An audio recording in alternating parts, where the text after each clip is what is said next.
Radio. Ang sabi nila, kailanman ay hindi matutumbasan ang pagmamahal ng isang ina. Dahil kahit magkanya-kanya na ang mga anak at bumuo ng pamilya ay palagi nandyan ang kanilang ina para sila ay gabayan at tulungan sa bawat pagsubok ng buhay. Hindi naman kasi nauubos ang pagsubok na dumarating sa atin. Pero minsan ang lakas na mismo natin ang nagsisimulang maubos hanggang sa tuluyan na tayong manghina. Papa Dudut, just call me Jeya, not my real name. Pero ito rin ang tawag talaga sa akin ng mami at mga kapatid ko. 45 years old ako sa ngayon and working as a professional musician.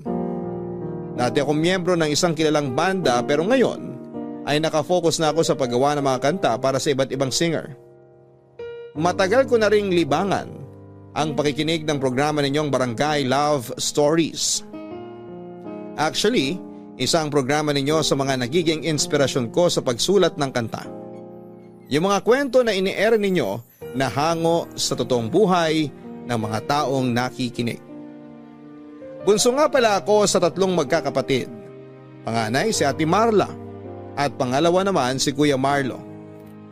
Maaga kaming naulila sa daddy namin at tanging si mami na lamang ang nagtatrabaho para sa amin noon.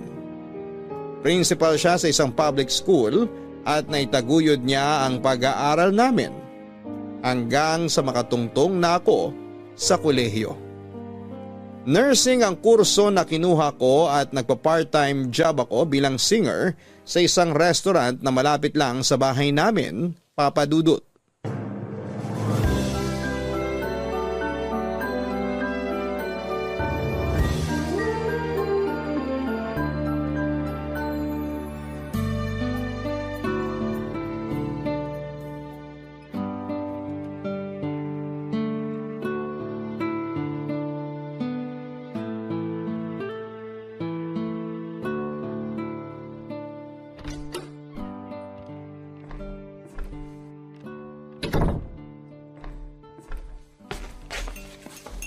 Hi, Mommy! Sorry, medyo late ako nakauwi. Pakis nga po. Hindi pa naman kami tapos kumain ng Ate Marla mo. Sabayan mo na kami. Maupo ka na. Sige po, upo na ako dito. Gutom na rin po talaga ako. Sorry po talaga kung medyo late ako nakauwi ah. Ano pa bang bago doon? Ate Marla, ngayon lang naman ulit ako medyo na late ng uwi ah. Ngayon lang? Sigurado ka? Marla, tama na yan. Nasa harap tayo ng hapagkainan, kaya ituloy mo na lang yung pagkain mo. Jaya, ito ang kanin. Ikaw na lang ang kumuha ng ulam na gusto mo. Meron tayong tinola, tsaka pritong bangus. Mapaparami yata ang kain ko ngayon. Sakto, hindi po ako nag-lunch kanina. Bakit hindi ka nag-lunch? Huwag mo sabihing nagtitipid ka na naman. Hindi po, Mami. Medyo nagda-diet lang po talaga ako. Bakit ka naman magda-diet? Ang payat-payat mo na. Sumiskip na rin po kasi sa akin yung mga pantalon ko eh. Di bumili tayo ng bagong pantalon mo. Okay pa naman po yung mga pantalon ko. Wala pang sira tsaka hindi pa kupas. Kesa naman bumili tayo ng bago. Magda-diet na lang po ako para magkasya ulit sa akin. Sa bagay. Bakit po pala wala pa si Kuya Paulo? Nag-text siya sa akin. Nagsabi na gagabihin daw siya ng uwi. Inaasikaso daw nila yung thesis nila ngayon. Thesis daw talaga ah. Nakikipag-date lang naman yun si Kuya. Pwede ba, Jeya? Huwag mo nga igaya si Paulo sa'yo nang walang ibang ginawa kundi maglakwatsa. Ate Marla, never ako naglakwatsa no. Talaga? Kaya ba palaging mababa grades mo? Medyo mababa lang naman pero at least naipapasa ko lahat ng subject ko. Pasado nga. Pasang-awa naman. Marla, tama na yan. Kaya palaging kinagabi ng uwiyang si Jeya, Mami, kasi panay lakwatsa. Hindi ako nagsisinungaling. Hindi nga ako naglalakwatsa.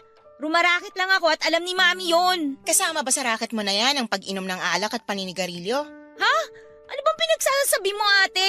Wala naman akong bisyo, no? Kung ganon, bakit amoy sigarilyo ka? Didikit talaga sa akin yung amoy ng yosi kasi sa restaurant ako kumakanta kasama ng banda ko. Para namang bago sa'yo yung racket ko, ate. Matagal mo nang alam na doon ako dumidiretso pagkatapos ng klase ko. Pwede ka naman kasing hindi rumakit. Hindi naman tayo nagigipit ah. natutulungan ko na si Mami sa mga gastusin dito sa bahay. Kapag hindi mo natapos yung pag-aaral mo at nag-focus ka sa pakanta-kanta mo na yan, sa tingin mo ba makakatulong ka sa mga gastusin dito sa bahay? Marla, ano ba? Gusto ko lang naman pong sabihin na kung nagfo-focus na lang si Jaya sa pag-aaral niya, mas makakatulong siya dito sa bahay na to. Sabi ng tama na yan. Tapusin mo na yung kinakain mo bago pa tayo mawalan ng gana pare-pareho. Tapos na po akong kumain. Hindi pa ubos yung kanin at ulam mo, Marla. Nawalan na po ako ng gana. Papasok na po muna ako sa kwarto ko. May mga trabaho pa akong kailangan tapusin. Excuse me po.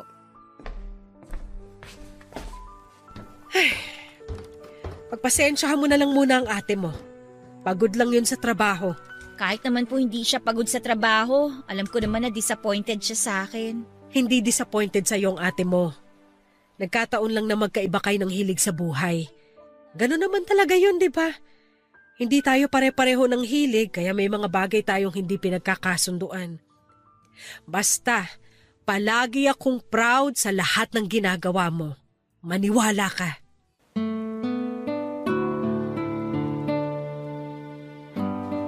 Papadudot karamihan sa isang pamilya. Ang bunso ang pinakabida at paborito. Pero sa bahay namin ako na bunso ang hindi paborito at ang pinakakontrabida lalo na sa paningin ng ate Marla ko. Palagi na lamang akong walang ginagawang tama noon sa paningin niya. Pati nga yung pangarap ko na maging singer, inaharangan niya palagi. Sinunod ko na nga yung gusto niya na kumuha ng course na nursing. Pero pinapakialamanan niya pa rin ang pagsali ko sa band na noon. Nangako naman ako na hindi ko pababayaan ang pag-aaral ko pero bawat kilos ko ay mali na kaagad sa paningin niya. Palibhasa kasi. Graduate siya na magna cum laude at naging successful na arkitekto para mataas ang tingin niya sa sarili. Si Kuya Paulo naman ay palaging walang komento kapag may mga oras na nagtatalo kami ni Ate Marla. Siguro kasi ayaw niya na sa kanya mabaling ang sermon ng ate namin. Mabuti na lang talaga sa kabila ng pagiging kontrabida ni Ate Marla sa buhay ko. Nandun si Mami na palaging tagapagtanggol ko at number 1 supporter sa pagkanta ko. Sabi nga niya kay daddy ko raw na mana ang galing sa pagkanta. Yun din daw ang dahilan kung bakit na in love siya kay daddy noon.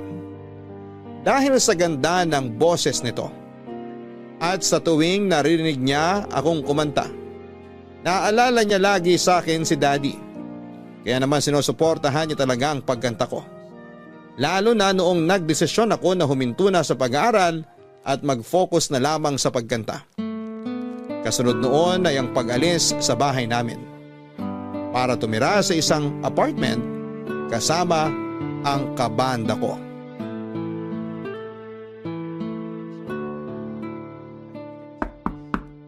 Sandali lang! Oh, Mami! Good morning, anak. Good morning, Mami. Pasok po kayo. Salamat. Ang aga niyo naman po yatang napadaan dito sa apartment namin. Wala kasi akong ibang lakad ngayon, tsaka na may miss na kita. Ito nga at may dala kong almusal para sa'yo. Ito ilalapag ko na sa lamesa, ha? Alam kong namimiss mo na tong special sinangag ko at homemade tocino. Wow! Sobrang na-miss ko yan, Mami. Sakto po kasi hindi pa rin talaga ako nag-aalmusal. Sabay na po tayong kumain, Mami. Upo kayo. Sige, anak. Pasensya na, Mami, ha. Medyo makalat kasi hindi pa po ako nakakapaglinis ng apartment. Kaalis lang din po kasi nung kabanda ko para umuwi sa bahay nila eh. Hindi naman masyadong makalat dito kung tutuusin. Pero medyo tanghali na. Bakit hindi ka pa nakapag-almusal? Katatapos ko lang din po kasi maglaba. Ikaw ba naglalaban ng lahat ng mga damit mo? Opo. Ang dami ko nga pong nilaban ngayon kaya napagod talaga ako. Ay teka, ihain ko lang po itong dala ninyo. Bakit hindi ka na lang magpa-laundry para hindi ka na napapagod ng ganyan? Hindi naman po ako napapagod masyado. Tsaka para makatipid rin po sa mga gastusin dito sa apartment. Ito ang plato niyo, Mami. Salamat, anak. Binuksan ko na rin itong mga lalagyan ng sinangag at tocino na dala ko. Namiss ko talaga tong luto niyo, Mami. Dadamihan ko yung kain ko, ha. Pagsasabayin ko na rin yung almusal at tanghalian para 2-in-1 na. Kailangan mo talagang kumain ng marami kasi ang laki ng pinayat mo mula nung lumipat ka rito. Talaga po ba? Pumayat na ako? Oo! Masyado mo na yatang napapabayaan ang sarili mo eh. Hindi naman po. Medyo stress lang din po kasi sunod-sunod yung gig namin eh. Mukhang hindi ka na nakakapagpahinga ng maayos, Jeya. Bakit kasi hindi ka na lang umuwi sa bahay natin para naaasikaso kita ron? Ay nako, Mami. May stress lang po ako sa bahay. Alam niyo naman po na hanggang ngayon, inis pa rin sa akin si Ate Marla kahit 1 taon nang nakalipas mula nung huminto ako sa pag-aaral. Palagi lang ring mainit ang ulo niya dahil sa trabaho. Baka ang ibig niyong sabihin, palaging may init ang mata niya sa akin kasi lahat ng ginagawa ko mali sa paningin niya. Kaya ang dami niya kagad puting buhok eh. Masyado kasi siyang seryoso sa buhay. Yayain niyo nga po mag-zumba para mag-enjoy naman siya kahit papaano. Huwag kang mag-alala. Gagawin ko yung suggestion mo. Yayayain ko siya sa susunod na linggo para naman makapag-exercise din siya. At para po hindi na madagdagan ng wrinkles niya sa muka, mas matanda na nga po siyang tingnan sa inyo, Mami. Uy, grabe ka na sa ate mo. Di, nagsasabi lang naman po ako ng totoo. Ay, Mami, alam niyo ba, may isang talent manager na kumausap sa amin nung isang araw.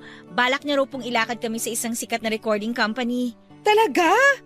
Naku, nakakatuwa naman yan. Sobra po talaga, Mami. Kapag nagtuloy-tuloy po to, magkakaroon kami na mas maraming racket, sponsor, tsaka mga out-of-town gig. At sisikat ka na, Jeya! Makikilala ka na ng mga tao sa iba't ibang parte ng Pilipinas. Malayo pa po yan, Mami. Ramdam ko na malapit nang mangyari yun. Pero ngayon pa lang, uulit-ulitin ko na sa'yo na sobrang proud ako sa'yo, anak. Salamat po. Salamat po kasi lagi kayong nandyan para sa akin. Aba, syempre naman. Ako yata ang #1 fan ng anak kong mahusay kumanta.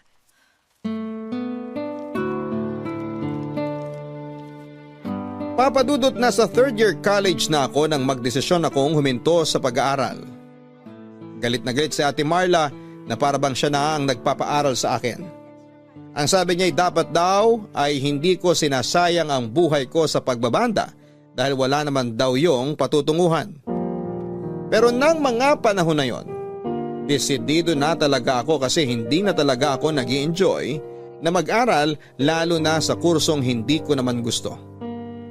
Yun din ang dahilan kung bakit umalis na ako sa bahay namin. Nung una ay sobrang nanibago at nahirapan talaga ako na mag-adjust. Yun kasi ang unang pagkakataon na umalis ako sa bahay namin para mag-solo. Tapos sanay pa ako na palaging inaasikaso ni Mommy. Yung kapag nagutom ako, palaging may pagkain na nakahain sa lamesa. Yung hindi na uubusan ng pagkain sa ref na pwede kong kainin kahit kailan ko gusto. Pero sa apartment ng kabanda ko ay kailangan kong makisama. Hindi pwede na ako lang ang kakain o kaya ay hindi ako mag-share. Tapos magkaiba rin kami ng ugali kaya kailangan talaga na makisama. Pero mas okay na yon. Kaysa naman doon ako sa bahay namin na palaging mali ang ginagawa ko sa paningin ni Ate Marla.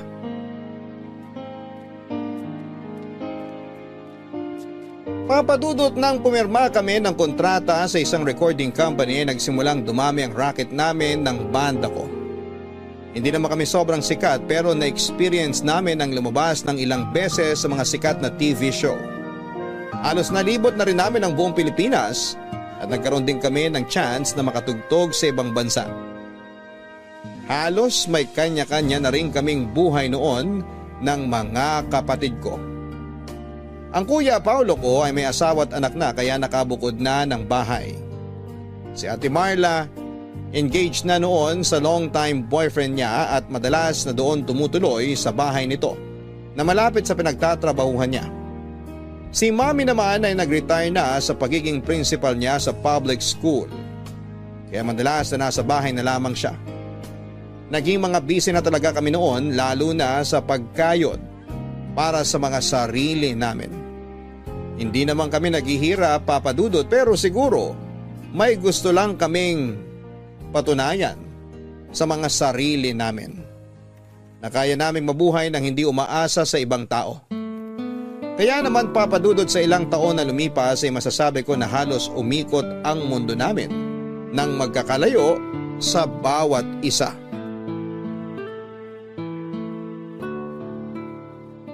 Mami, ang sarap nitong kare-kare nyo ah. Kahit walang alamang masarap na. Sarap no? Ito talagang na-miss ko sa mga nilulutong ulam ni Mami.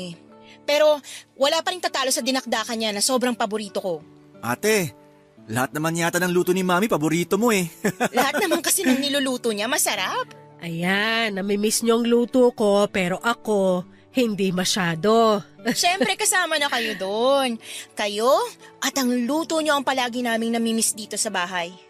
Pasensya na po pala kayo kung hindi ako masyadong makauwi dito. Panay po kasi ang overtime namin sa trabaho nitong mga nakaraan eh. Ayos lang yun. Bakit nga pala hindi mo sinama boyfriend mo rito sa bahay para nakasabay natin siya mag-dinner? Nako, mas busy pa po yun sa akin. Sinubukan kong kulitin pero hindi po niya talaga maisingit sa oras niya eh. Parehas talaga kayong workaholic ng boyfriend mo ate, no? Mas workaholic yun sa akin. Swerte na nga makalimang oras ng tulog yun sa gabi kasi hanggang sa bahay, dinadala niya mga trabaho niya. Mami! Sorry, late ako nakarating. Sobrang na-miss ko kayo, Mami. Payakap mo sa Mami ko. Ang higpit ng yakap pa. Parang wala nang bukas. Halos 3 linggo ko po kayo kasing hindi nakita. Sunod-sunod po kasi yung out of town gig namin. Oo nga, Jeya. Ang astig na mga gig nyo ngayon ah. May mall show na rin kayo. Mga mall sa probinsya lang naman yun, kuya. Astig pa rin kasi mas nakikilala na ang banda nyo. Thank you, Kuya Paulo. Teka, nasan pala ang asawa at 2 anak mo? Hindi sila nakasama ngayon kasi umuwi dun sa bahay ng biyenan ko. Biglaan din kasi ang pag-invite ni Mami ng dinner dito sa bahay. Sayang naman. Namimiss ko na rin kasing kulitin yung mga anak mo. Maupo ka na, Jaya. Sakto kasi kakasimula lang din namin kumain. Sorry po kung ako na naman ang pinaka-late na dumating. Ang traffic po kasi talaga eh. Ano pa bang bago doon? Ikaw naman palagi ang pinaka-late kapag may family dinner tayo. Palibhasa, wala ka kasing pagpapahalaga sa oras ng ibang tao. Hindi ba pwedeng na traffic lang ako sa EDSA? Bakit napunta na sa pagpapahalaga sa oras ng iba? Alam mo namang laging traffic sa EDSA, bakit hindi ka nag-adjust ng oras mo? Ang hirap kasi sa'yo, wala kang pakialam sa mga taong naghihintay sa'yo. Ang hirap din sa'yo ate, masyado kang feeling perfect. Jeya, tama na yan. Eh kasi naman tong si Ate Marley, palagi na lang feeling perfect. Nakakainit ng ulo. Pagod na nga yung tao kung ano-ano pang maririnig ko. Ikaw lang bang pagod? Galing din kami sa trabaho ni Paolo pero hindi kami na-late sa call time ni Mami para sa dinner na to. Mga anak, tama na yan. Magkakaiba tayo ng trabaho. Mas hawak nyo ni Kuya Paulo ang mga oras ninyo, hindi kagaya ng trabaho ko. Eh di humanap ka ng trabaho nang hindi ka nagre-reklamo dyan. Ate Marla, Jeya, tama na yan. Hindi naman ako nagre-reklamo, no? Gusto ko lang ipaintindi sa inyo na magkaiba tayo ng nature ng trabaho. Huwag mo igaya sa boring na trabaho mo yung mga gig ko. Boring pala. Kahit halos triple ang kinikita ko sa trabaho kaysa dyan sa walang kwentang ginagawa mo. Grabe ka na magsalita ah! Mas grabe ka! Masyadong mataas tingin mo sa sarili mo. Hindi ba talaga kayo titigil ha? Ate Marla, Jeya? Minsan na nga lang tayo magkasama-sama dito sa bahay, mag-aaway na naman kayo. Hindi nyo na nirespeto si Mami. Eto kasi si Jay eh. Anong ako? Ikaw to nag-umpisa. Nag-umpisa lang naman to dahil late ka na naman. Sinabi ko naman yung dahilan, di ba? Hindi ko naman ginusto na... Tama na, ano ba? Hindi ba talaga kayo titigil? Hindi na kayo nahiya kay Mami. Gusto ko lang namang ipaintindi kay Jaya kung anong mali sa ginagawa niya. Mali sa paningin mo, ate. Sa paningin mo lang. May sakit ako. Stage 3. Glioblastoma.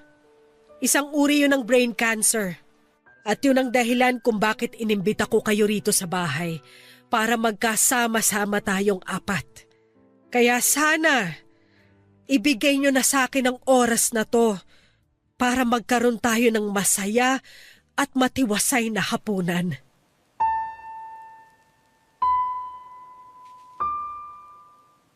Papadudot sabay-sabay kaming natahimik na 3 sa biglang sinabi ni Mami. Kaagad na nanikip ang dibdib ko nang marinig ko ang sinabi niya tungkol sa sakit niya. Hindi ako makapaniwala lalo na noong mahinahon niya pa yung sinabi sa amin. Una, ang rehistro sa utak ko ay nagbibiro lamang si Mami. Gusto ko talagang isipin na biro lang ang lahat. Pero kilala ko ang nanay ko. Hindi siya kailanman gagawa ng kahit na anong biro tungkol sa bagay na yon. Kaya sobra kong pinigil ang luha ko ng mga oras na yon. Nag-guilty rin ako kasi inisip ko na dapat ay hindi ako na late sa dinner namin na yon, Papa Dudut. Na dapat ay mas inagahan ko pang uwi sa bahay dahil minsan lang kaming imbitahan ni Mami na kumain ng sabay nang walang kahit na anong okasyon. At dapat ay nagtimpi na lamang ako para hindi kami nag-away ni Ate Marla. Doon ko lang na-realize kung bakit madalas akong tawagan o i-text ni Mami para kumustahin noon. Akala ko ay nami-miss niya lamang ako kaya niya ginagawa yon. Yun pala ay may iba na siyang mas malalim na kadahilanan. Pero pagkatapos ng gabi na yon, ay hindi na kami nag-aksaya pa ng oras. Sinamahan namin si Mami sa mga follow-up check-up niya hanggang sa magsimula na ang chemotherapy niya. Wala namang problema sa pera dahil kaya naming mag-share para sa mga gastusin. Dahil ako ang pinakamadalas na out of town, ang ginagawa ko na lang para makabawi kahit papaano ay palagi akong tumatawag pagkatapos ng mga gig ko para kumustahin si Mami. Pero Papa Dudut, sa oras na matapos ang gig ko, kahit saan mang lugar ako naroroon, sinisikap ko na dumiretso uwi sa bahay namin para puntahan si Mami.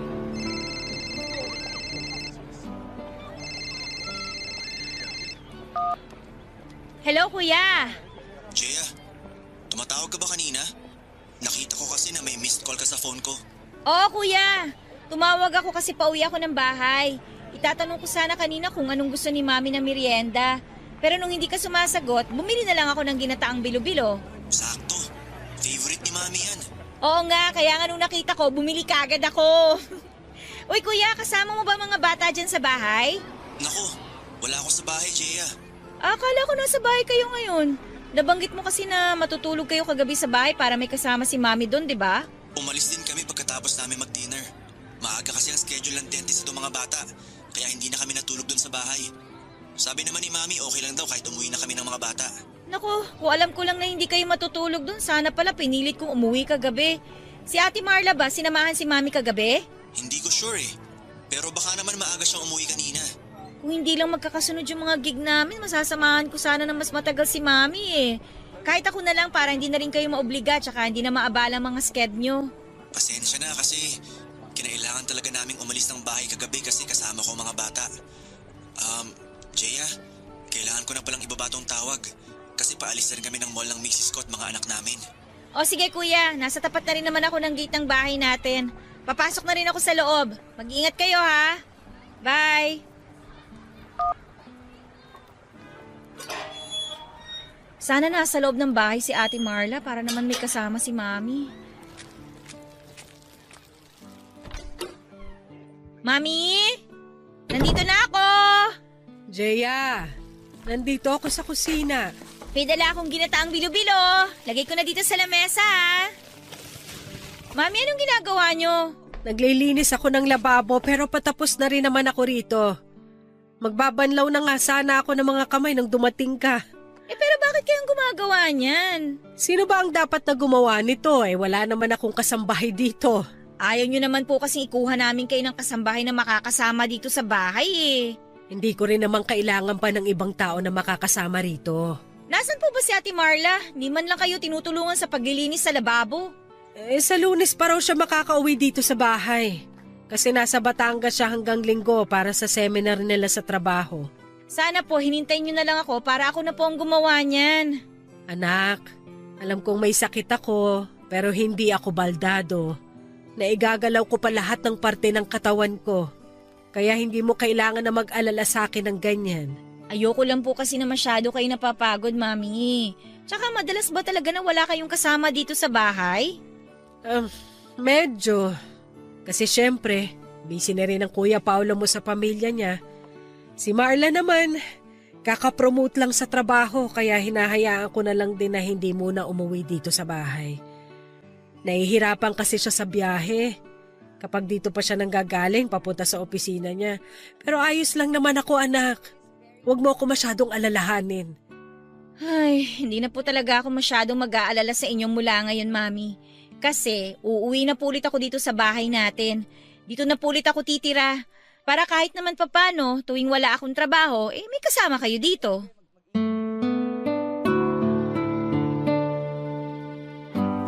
Papadudot nang magsimula ang chemotherapy ni Mami ay mas dumadami naman ang racket namin ng banda ko. Nagkaroon pa kami ng mas maraming out of town na mga gig at mas lumaki ang bayad sa amin. Hindi ko naman pwedeng basta na lamang bitawan ang mga gig na yon dahil matagal na yung nakaschedule at kailangan ko rin ng perang pandagdag sa mga panggastos para kay Mami. Pero sinisigurado ko na palagi akong tumatawag kay Mami, Papadudot. Hindi ko inaasahang madalas pala na walang kasama si Mami sa bahay na labis kong pinag-alala. Sa ganong kalagayan niya, hindi pwedeng palagi siyang mag-isa lalo na't may mga oras na bigla siyang nahihilo. Mabuti na lang talaga at wala na kaming masyadong gig sa malalayong lugar noon. Papadudot yon ang nagtulak sa akin na bumalik sa bahay namin at doon na ulit tumira para masamahan si Mami. Naisip ko na oras na para maibalik ko lahat ng mga pag-aalaga na ginawa niya noon sa akin. Oras na para bumawi ako kay Mami. Papadudot, alam ng manager ng banda namin ang naging sitwasyon ko sa bahay. Kaya naman naintindihan niya ang request ko na huwag tumanggap ng gig sa malalayong lugar. Hanggat pwede ay wala munang out of town para makauwi agad ako sa bahay namin. Pinagbigyan naman ako ng manager namin at sinabi niya na siya na ang bahala. Pero syempre dahil kahit papaano ay naging umugong ang pangalan ng banda namin, noong mga panahon na yon ay may mga oras na 2 o 3 magkakaibang lugar ang pinupuntahan namin. Madalas madaling araw o malalim na ang gabi ang uwi ko sa bahay, Papadudot. Sinasabihan na nga rin ako ng mga kabanda ko na sumama na lamang sa hotel kung saan sila nag-check-in para magpalipas ng gabi o magpahinga. Pero palagi kong pinipili na umuwi sa bahay namin. Lalo na kapag alam ko na may check-up o therapy si Mami dahil gusto ko na ako ang kasama niya. Gusto ko na palagi kaming magkasama at gusto ko na makita niyang ginagawa ko ang lahat para magkaroon siya ng dahilan na labanan ang sakit niya. Tulog na ba ang mga bata? Opo, nandun na po sila sa kwarto ko kasama ang mama nila. Mukhang napagod ang asawa mo sa pagluluto kanina. Nako, hindi po. Sanay naman po yun na magluto. In fairness, ang sarap ng embutido na ginawa ng asawa mo. Special recipe niya talaga yon. At kapag may handaan sa bahay nila, yung embutido na gawa niyang kauna-unahang nauubos. Mukhang kailangan ko na magpaturo sa kanya kung paano gumawa ng embutido. Kakaiba talaga yung lasa na gawa niya. Ang sarap! Nagustuhan ko rin talaga yung embutido. Sayang hindi niya naririnig yung sinasabi niyo. Pero makakarating po yan sa kanya bukas. At sigurado ako na matutuwa siya sa mga sinabi niyo. Kasi gustong-gusto niya talaga na pinupuri ang mga niluluto niyang pagkain. Masarap naman kasi talaga magluto ang asawa mo. Pero syempre, doon pa rin ako sa luto ni Mami na kahit kailan hindi ko pagsasawa ang kainin. Pero wala naman akong kahit na anong niluto kanina. Ayos lang po yun kahit wala. Ang importante, nag-enjoy kayo sa mga hinanda kanina. O siya, maiwan ko na muna kayo rito sa sala. Mauuna na ako magpahinga sa inyo. Iatid ko na po kayo sa kwarto niyo, Mami. Hindi na. Kaya ko namang maglakad. Pakisabi na lang kay Marla na hindi ko na nahintay yung tsaa. Inaantok na rin kasi ako. Good night. Good night po. Buti na lang talaga, Kuya Paolo. Magaling din magluto ang asawa mo, no? Sinabi mo pa. Pasensya na kung wala akong naambag sa pagluto ng dinner, ha? Uy, meron naman. Yung paghihiwa mo ng mga bawang at sibuyas. O nga pala, ako nga pala naghiwa ng mga gulay. Oh, nasan si Mami? Pumasok na sa kwarto niya, inaantok na daw eh. Ah, ganun ba? Oh, ilalapag ko na dito sa lamesa tong tray ah. Dahan-dahan lang sa pagkuha ng tasa, mainit yung tsaa. Salamat, ate. Nakausap ko nga pala yung doktor ni Mami nung sinamahan ko siya sa therapy niya. O, anong sabi ate? hindi na raw maganda yung lagay ni Mami. Akala ko ba okay yung response ng katawan niya sa mga gamot at therapy na ginagawa sa kanya? Tsaka ang sigla-sigla ni Mami Buong araw nga niyang kakulitan yung mga anak ni Kuya Paulo eh. Oo nga, pero... Pero? Pero ano, ate? Ano... Ano? Ba't hindi mo matuloy ang gusto mong sabihin, Ate Marla? Kasi hindi madali para sa akin sabihin na... binigyan na ng taning ng doktor ang buhay ni Mami. Ang sabi ng doktor, kalahating taon na lang daw natin siya makakasama at kahit matapos pa raw ni Mami ang therapy, hindi na raw mawawala ang cancer sa katawan niya kasi Teka, kumalat... Kalahating taon? Sigurado ba siya? Oo, kaya mas mabuti pa raw kung ititigil na lang natin yung gamutan kung gusto nating ma-enjoy pa niya ang natitirang mga oras niya. Paano naman nakasiguro yung doktor sa taning niya? Paano niya nalaman yun? Diyos ba siya? Tsaka bakit gusto ni Doc na itigil na natin yung therapy ni Mami? Ang labo naman niya! Kasi nga ganon din naman. Hindi na rin maliligtas ng mga gamot si Mami. Ang punto lang ni Doc, para hindi na mahirapan si Mami sa mga therapy niya. Mas makaramdam siya ng ginhawa. Wow, ate! So naniniwala ka talaga sa sinabi ng doktor na yon? Hindi naman sa ganon. Kaya lang, ayoko na rin sanang mahirapan si Mami, kaya... Hindi natin ititigil ang therapy ni Mami! Pati na mga gamot niya! Ilalaban natin si Mami! Ilalaban natin yung buhay niya!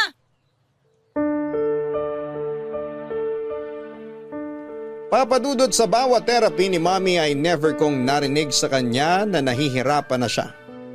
At gusto na niyang itigil ang lahat. Kahit na nakikita ko ang malaking pagbabago sa katawan niya.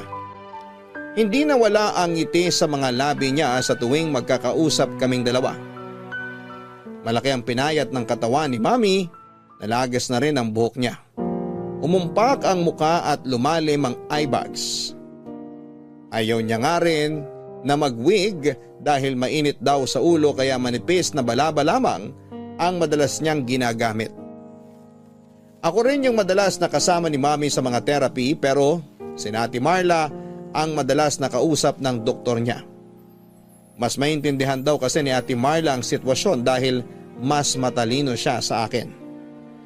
Matagal ko nang tanggap ang bagay na mas angat si Ate Marla pagdating sa katalinuhan. Mataas pa rin naman ang bilib ko sa kanya kahit naiinis talaga ako sa ugali niya. Kasi alam ko na sa aming tatlo na magkakapatid ay siya talaga ang nag-iisang achiever. Pero hindi ko maintindihan kung bakit gano'n na lamang kadali para sa kanya ang isuko ang laban para kay Mami. Para bang nawala lahat ng katalinuhan na meron ng ate ko. Hindi ko talaga inaasahan na sa kanya ko pa unang maririnig na hindi na namin dapat ilaban pa si Mami.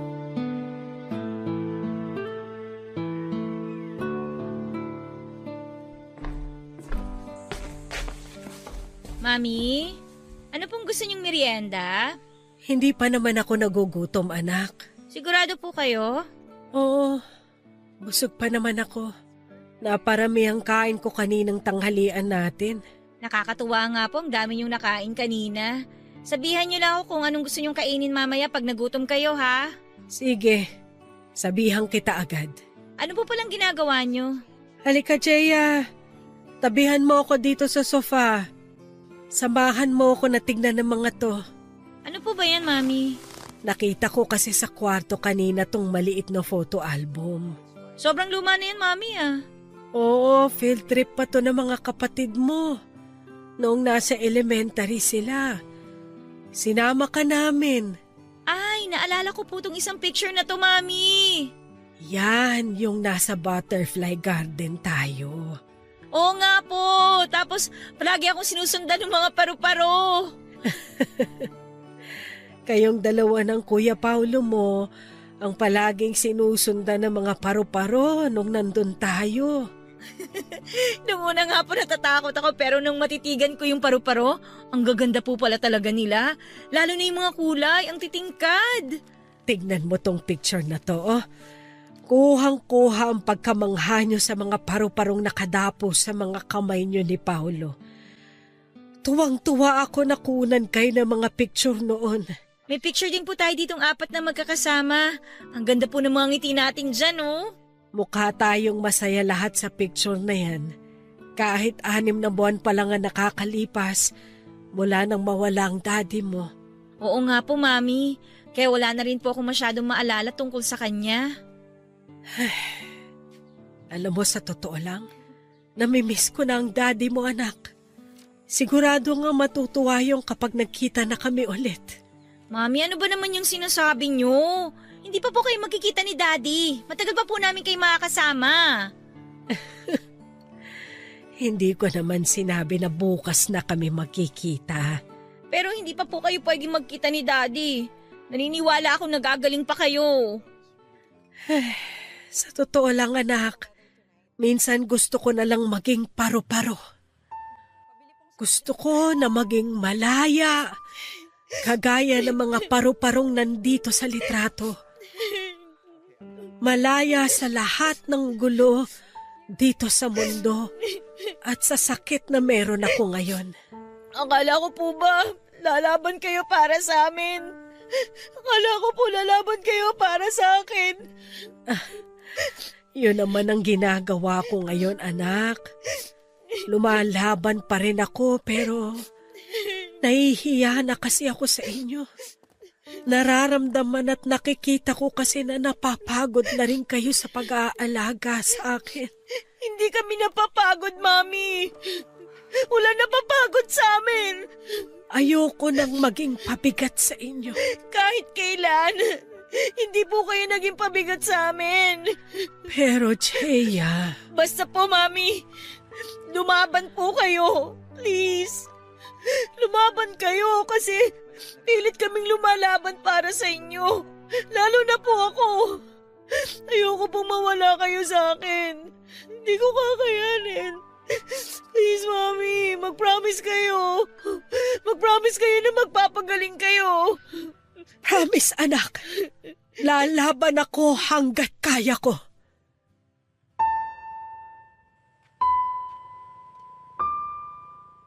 Papadudot nang makausap ko ang doktor ni Mami, sinabi niya sa akin na napakaliit na ng chance na mawala ang cancer niya lalo't umakyat na ito sa stage 4. Pero ang mas masakit doon ay nang marinig ko rin mula sa doktor mismo na wala ng 1 taon ang itatagal ng buhay ni Mami.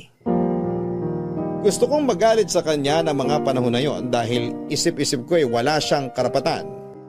Nabigyan ng taning ang buhay ng nanay ko. Hindi siya Diyos para malaman kung hanggang kailan na lamang mabubuhay ang isang tao. Isa pa'y malakas ang loob ni Mami na nakikita ko sa kanya na gusto niya pa ring lumaban para makasama kami ng mga anak niya. Gusto niya na makita ako na inaabot ang pangarap ko. Nang magkakwentuhan nga kami ni Mami tungkol sa mga litrato sa photo album na hawak niya, bumalik sa alaala ko ang lahat ng pag-aalaga na ginagawa niya sa akin noon. Ang pinakapaborito ko sa lahat ay nang ipasyal niya kaming magkakapatid noong mga bata pa kami sa isang butterfly garden. Kalahating taon pa lang noon ang nakakalipas mula nang mamatay si Daddy at may lungkot pa rin sa puso ko ng mga oras na yon. Pero sinabi ni Mami na naging paru-paro na raw si Daddy, na malaya sa lahat ng sakit na meron siya noon. Sinabi niya na nasa masayang lugar na raw si Daddy at lumilipad na parang isang paru-paro. Pero papadudot, ng mga oras na kausap ko si Mami habang hawak niya ang photo album, alaala ng masayang kabataan ko. Nangako ako sa sarili ko na hindi ko siya bibitawan hanggat kaya ko.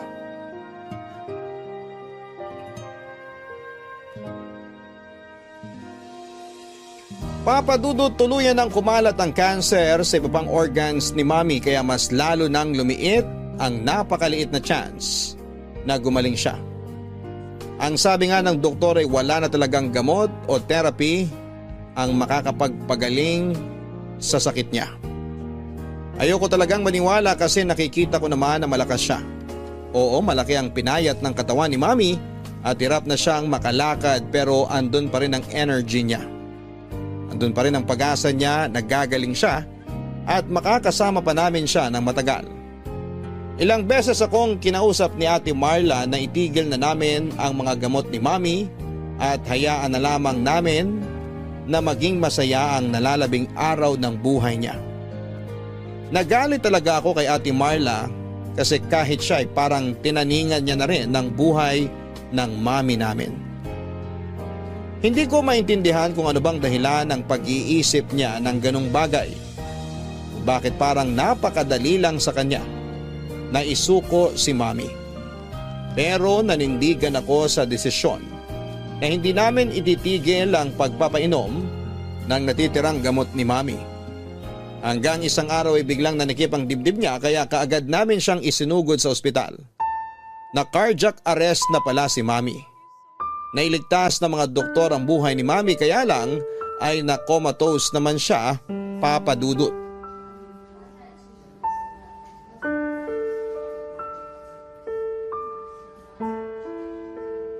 Tagal namang mag-usap ni Ate Marla at saka ng doktor ni Mami. Kanina pa tayo dito sa labas ng ICU Kumalma ka lang, Jeya. Paano ako kakalma kung alam nating comatose na si Mami? Pero hindi rin naman makakatulong kahit magwala pa tayo dito. Alam mo yan, Jeya. Kaya wala tayong ibang magagawa kundi piliting ikalma ang mga sarili natin. Natatakot kasi ako, Kuya Paolo Natatakot ako na baka mawala na sa atin si Mami. Hindi ko pa kaya.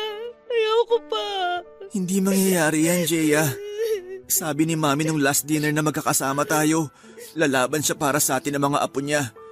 Kaya alam ko, nalalaban pa rin siya hanggat kaya niya. At kailangan na matatag tayo sa oras na magising siya. Kailangan na matatag ka, Jeya. Oo, Kuya. Magiging matatag ako para kay Mami. Lumabas na si Ate Marla at ang doktor. Palapit na rin si Ate Marla dito sa atin. Salubungin na natin siya. Sige, Kuya. Ate Marla, anong sabi ng doktor? Ang sabi ng doktor, kumalat na talaga ang cancer sa utak ni Mami. Pero magigising pa naman siya, di ba? Ate, ano? Bakit hindi ka magsalita? Magigising pa naman si Mami, di ba? Makakausap pa natin siya. Makakasama pa rin natin siya, di ba? Makina na lang ang dahilan kung bakit humihinga pa si Mami ngayon at kapag nagdesisyon tayo na itigil na... Anong ititigil? Anong desisyon? Wala tayong dapat na itigil, Ate Marla! Tsaka bakit ba ayaw mo sagutin yung mga tanong ko?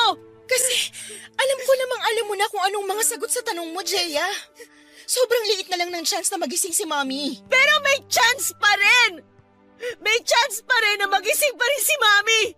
At hindi ko bibitawan ang chance na yon!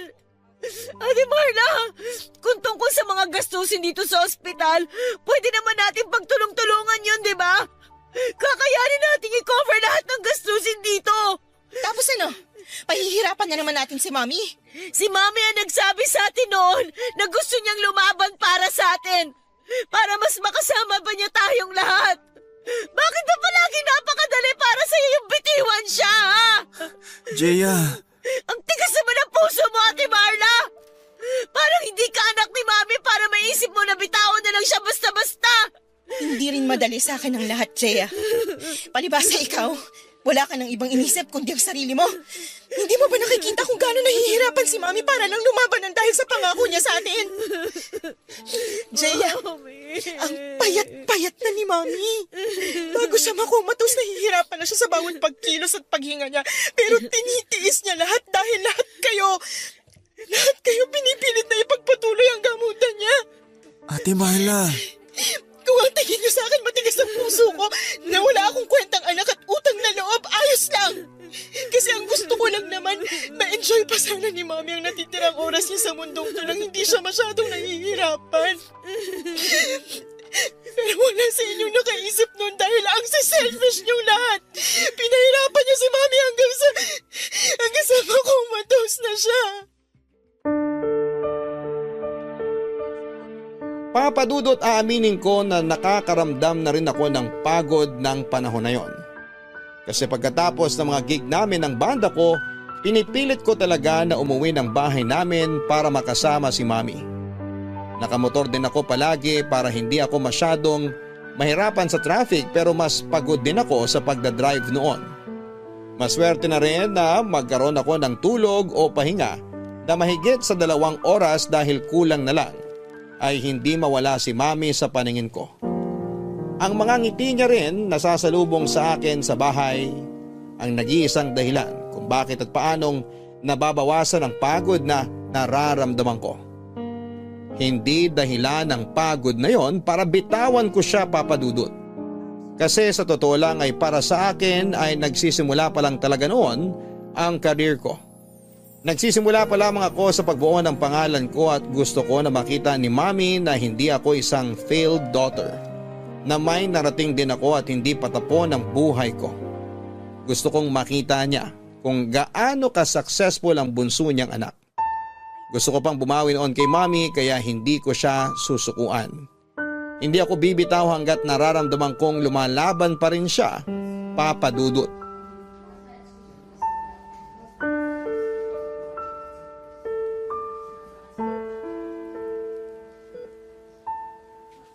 Jaya. Jaya, gising na. Ate Marla, sorry ah. Nakatulog pala ako dito sa may tabi ni Mami. Kanina ka pa ba? Kadarating ko lang. Gusto mo bang umuwi muna sa bahay para makapagpahinga ka ng maayos? Hindi ate, ayos lang ako dito. Eto nga palang kape, dinalan kita. Salamat. Iinumin ko na lang mamaya. Parehas nga pala kayo ni Mami, pinapalamig muna ang kape bago inumin. Gusto kasi namin na diretso na kagad na maubos yung kape kaya hinihintay muna naming lumamig. Parehas naman kami ni Paolo na namana kay Daddy na kahit nakakapaso pa ang init ng kape, inuunti-unti agad naming inumin. Jaya, alam ko na hindi talaga tayo masyadong close pero mali ka sa iniisip mo na matigas ako. Na matigas ang puso ko. May isang beses kasi na nagkausap kami ni Mami. Ang sabi niya, napapagod na raw siyang magpagamot. Napapagod na siyang lumaban. Sinabi niya yon? Oo. Sinabi niya pagkatapos ipaalam sa atin ng doktor na hindi napigilan ng cancer na kumalat sa ibang organs niya. Tapos tinanong ko siya kung gusto ba niyang itigil ng therapy niya at ang mga gamot na iniinom niya. Anong sagot niya? Ang sabi niya, hindi raw. Kasi alam niyang ayaw niyo ni Paolo. Ayaw niyong itigil ang pagpapagamot niya. Sigurado raw kasi siya na gusto niyong lumaban pa siya kaya ganun daw ang gagawin niya kahit nahihirapan na siya. Nahihirapan din ako pero ayoko nang mas mahirapan pa si Mami. Kaya sinabi ko sa inyo noon na itigil na natin lahat ng ginagawa sa katawan niya para lang humaba pa ang buhay niya. Pero ang sabi ng doktor, pwede pa naman daw magising si Mami. Oo, napakaliit ng chance, pero pwede pa. Kasi hindi pa naman siya bumibitaw eh. Lumalaban pa rin siya hanggang sa mga oras na to. Lumalaban na lang siya para sa atin at hindi para sa sarili niya, Jaya. Alam ko na nakikita mo na kahit nakangiti ang mga labi ni Mami, nahihirapan na siya. Nahihirapan na si Mami pero hindi siya bumibitaw dahil sa atin. Dahil sa'yo. Hindi naman talaga matigas ang puso ko. Ayoko ring mawala si Mami pero ayoko na siyang mahirapan pa. Gusto ko na siyang magpahinga. Hindi ko alam, Ate Marla. Kasi sa totoo lang, hindi ko alam kung kakayanin kung mawala si Mami. Lahat naman tayo nahihirapan. Pero sana, maisip mo na habang patuloy tayo naghihintay na magising si Mami, patuloy din siyang nahihirapan para sa atin. Jaya, hindi talaga madali to pero baka oras na. Oras na para bumitaw tayo. Hindi, ayoko. Hindi bibitaw. Hindi ko susukuan si Mami. Kung pagod na kayo, sige. Umalis na kayo lahat. Basta ako, ilalaban ko si Mami hanggang sa huli. lalabas na muna ako para kausapin ng doktor ni Mami. Mami! Mami! Alam ko naririnig mo ako. Alam ko na nararamdaman mo ang higpit ng pagkakahawak ko sa kamay mo. Mami!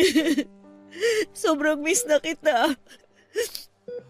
Yung mga yakap mo, mga kwento mo, tsaka yung mga ngiti mo. Mami, gigising ka pa naman, di ba? Kasi babawi pa ako sa'yo eh. Makikita mo pa ako na kumakanta sa mas malaking stage. Makikita mo pa ako na inaabot yung mga pangarap ko. Eto pa lang ako. Nagsisimula pa lang tayo, kaya please, gumising ka na.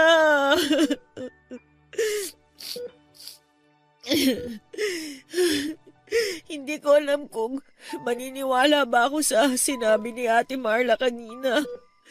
Mami, gusto mo na ba talagang sumuko ako? Gusto mo na ba talagang magpahinga? Kasi ako ayoko pa sana eh. Ayoko pa mawala ka sa amin.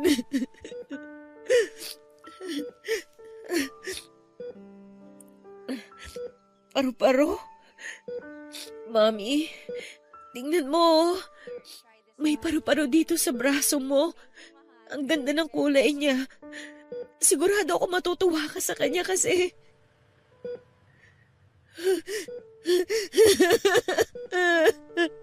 Mami! Mami! Ito na ba yung sign mo para sa akin? Ha? Ito na ba yung sagot mo sa mga tanong ko? Okay, ito na yun, Mami. Kung talagang pagod ka na. Sige. Sige po. Umapayag na po ako. Pwede na po. Pwede na, Mami. Sige po. Pwede ka na po magpahinga. Tatanggapin ko po. Tatanggapin ko po kahit na napakasakit siya nga. Sobrang hirap. Tatanggapin ko po, Mami.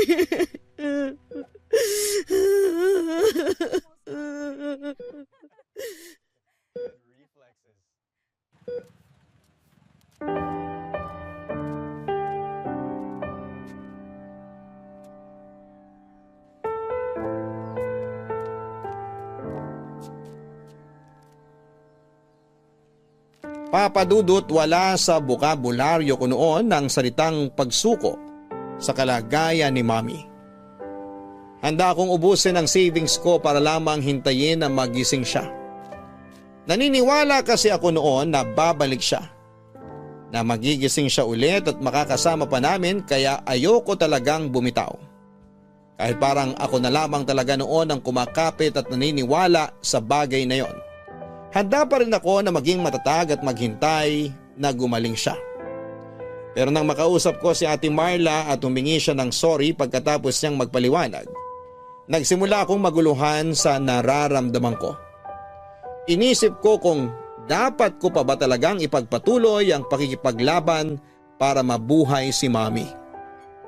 Kung dapat ko pa bang ilaban ang gamutan sa kanya kahit sobrang liit na ng tsansa na magising siya. Kahit pikit ang mga mata niya, nakikita ko kung gaanong nahihirapan ang katawan ni Mami. Sa dami ng aparatong nakadikit sa kanya ay alam ko na hindi siya komportable kung may malay man siya. Pero gusto ko pa rin siyang ilaban. Gusto ko pa rin siyang makasama ng mas matagal. Pero ang hindi ako sigurado ay kung yun din ba ang gusto niya na mangyari noon. Papadudot, humingi ako ng sign kay Mami kung gusto niya na bang bumitaw ako. Gusto ko na maramdaman ko na sa kanya galing mismo na kailangan ko na siyang palayain. Kasi sa totoo lang ay kung ako ang tatanungin ay hindi ko pa kaya. Ayoko pa. Ayoko pa siyang mawala sa buhay ko. Pero nang makita ko ang paru-parong dumapo noon sa kamay niya na lumipad papunta sa kamay ko, yun ang naging sign ko para tuluyan ko na siyang bitawan. Alam ko na sign na yon dahil walang bukas na bintana sa ICU room na pwedeng maging daanan ng paru-paro. At kung paano siyang nakapasok doon ay hindi ko alam. Ang sigurado lamang ako ay sign yon ni Mami para bumitaw na ako sa mahigpit na pagkakakapit ko sa kanya. Papadudot isang araw ang lumipas ay muling na cardiac arrest si Mami. Pero sa pagkakataon na yon ay handa na ako sa susunod na mangyayari. Handa na ang puso ko na bitawan si Mami kahit sobrang hirap. At nang lumabas ang doktor mula sa ICU ay inaasahan ko na ang sasabihin niya na hindi na nila nailigtas pa ang buhay ni Mami kaya napayakap na lamang ako ng mahigpit kay Ate Marla. Hindi madali para sa akin ang tanggapin ang pagkawala ni Mami. Pero alam ko na pagkatapos niya kaming iwanan, magiging masaya at tahimik na siya. Kasi wala na siyang kahit na anong therapy na kailangan pagdaanan. Wala nang kirot o hirap pa sa mundong ito. At alam ko na magiging masaya at tahimik siya sa oras na makita niyang maluwag na naming tinanggap ang pagkawala niya. Mahigit 2 dekada na rin po ang lumipas mula na mawala si Mami Papadudot. Hanggang ngayon nga ay naluluha pa rin ako habang sinusulat ang kwento ko na ito. May kirot at lungkot na alam kong mananatili na lamang na malalim na peklat dito sa puso ko. Ang mahalaga ay natanggap ko na ang pagkawala ni Mami at sigurado ako na masaya siya kasi natupad ko na ang mga pangarap ko at naging mabuting asawa at ina rin ako na kagaya niya. Maraming salamat po sa pagbibigay ng oras na mai-air ang kwento ko sa tanghaling ito. At sana po'y nakapag-iwan ito ng aral sa ating mga kabarangay. Ang inyong forever kapuso at kabarangay, Jeya. Maraming salamat, Jeya, sa pagsulat mo sa aking programa dito sa Barangay Love Stories. Ramdam ko ang lungkot ng ating mga kabarangay na nakapakinig ng kwento mo pero sigurado ako na malalim ang aral na naiwan mo sa kanila. Ang aral na sadyang maikli ang buhay nating lahat. Kaya dapat na palagi